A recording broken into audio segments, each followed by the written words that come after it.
Hello मित्रों, नमस्कार। और हमारे YouTube चैनल पर आप सभी भक्तों का और विद्वान साथियों का हार्दिक स्वागत एवं अभिनंदन है। तो मित्रों, आज हम आपको बताएंगे द्रोणाचार्य के बारे में और कि उन्होंने अपने शिष्य के साथ में क्या व्यवहार किया और क्या उनके लिए विद्याएं सिखाई। तो मित्रों, हमारे चैनल को सब्सक्राइब कर लीजिए और चलते हैं वीडियो की तरफ। तो मित्रों, कुछ समय की बात है, द्रोणाचार्य सभी राजकुमारों को धनुष विद्या की विधिवत शिक्षा प्रदान करने लगे।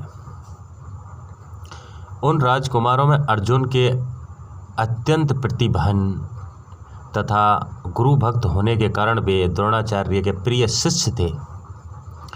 द्रोणाचार्य का अपने पुत्र अश्वत्थामा पर भी विशेष अनुराग था, इसलिए धनुष विद्या में वे सभी राजकुमारों में अग्रणी थे। किंतु अर्जुन अश्वत्थामा से भी अधिक प्रतिभावान थे। तो मित्रों, एक रात्रि को गुरु के आश्रम में जब सभी शिष्य भोजन कर रहे थे, तभी अकस्मात हवा के झोंके से दीपक बुझ जाता है और अर्जुन ने देखा अंधकार हो जाने पर भी भोजन के कौर को हाथ मुंह तक ले जाता है।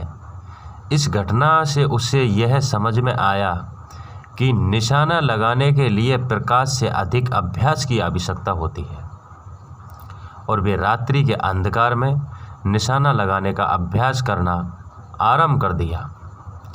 तो मित्रों, गुरु द्रोणाचार्य उनके इस प्रकार के अभ्यास से अत्यंत प्रसन्न हुए। उन्होंने अर्जुन को धनुष विद्या के साथ साथ गदा, तोमर, तलवार आदि शास्त्रों के प्रयोग में निपुण कर दिया था।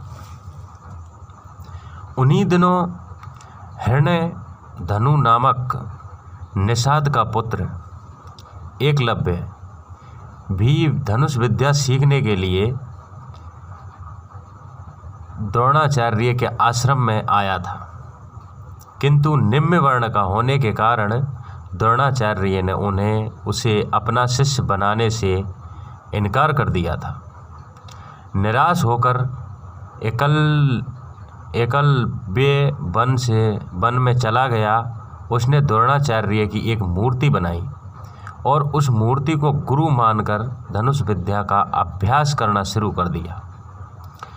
एकाग्रचित्त के साधना करते हुए अल्पकाल में ही वह धनुष विद्या में अत्यंत निपुण हो गया था।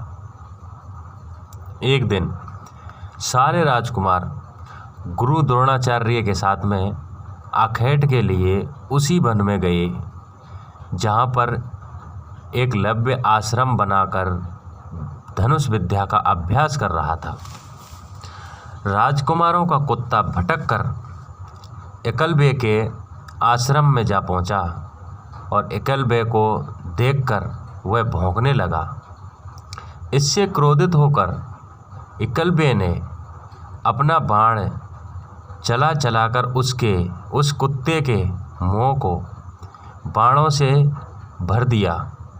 एकलव्य ने इस कौशल से बाण चलाए कि कुत्ते को किसी प्रकार की चोट नहीं लगी, किंतु बाणों से उसका मुंह बंद हो जाने के कारण उसका भौंकना बंद हो गया था। कुत्ते के लौटने पर अर्जुन ने धनुष विद्या के उस कौशल को देखा तो वे द्रोणाचार्य से बोले कि हे गुरुदेव, इस कुत्ते के मुंह में जिस कौशल से बाण चलाए गए हैं उसमें तो प्रतीत होता है कि यहाँ पर कोई मुझसे भी बड़ा धनुर्धर रहता है। आपने सभी शिष्यों को लेकर द्रोणाचार्य एकलव्य के पास पहुँचे और पूछे, हे वत्स, क्या ये बाण तुम ही ने चलाए हैं? एकलव्य ने स्वीकार करने पर द्रोणाचार्य को पुनः प्रश्न किया, तुम्हें धनुष विद्या की शिक्षा देने वाले कौन हैं? एकलव्य ने उत्तर दिया, गुरुदेव, मैंने तो आपको ही गुरु स्वीकार करके धनुष विद्या सीखी है। इतना कहकर उसने द्रोणाचार्य की उनकी मूर्ति के समक्ष ले जाकर खड़ा कर दिया। द्रोणाचार्य नहीं चाहते थे कि कोई अर्जुन से बड़ा धनुषधारी बन जाए। तो मित्रों, इसमें द्रोणाचार्य की चाल थी। तो वे एकलव्य से बोले, यदि मैं तुम्हारा गुरु हूँ तो तुम्हें मुझको गुरु दक्षिणा देनी होगी।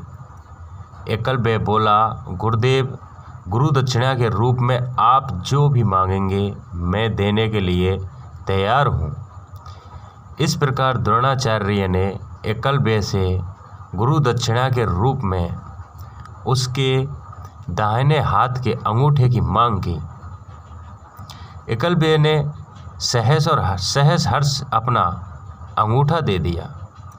इस प्रकार एकलव्य अपने हाथ से धनुष चलाने में असमर्थ हो गए और वे अपने पैरों से धनुष चलाने का अभ्यास करना आरंभ कर दिया। तो मित्रों, ये था हमारा वीडियो आज का, यहीं समाप्त होता है। तो मित्रों, हमारे चैनल को सब्सक्राइब कर दीजिए और बेल आइकन को दबा दीजिए, जिससे कि आने वाली वीडियो आप तक पहुंच सके। तब तक के लिए है जय हिंद और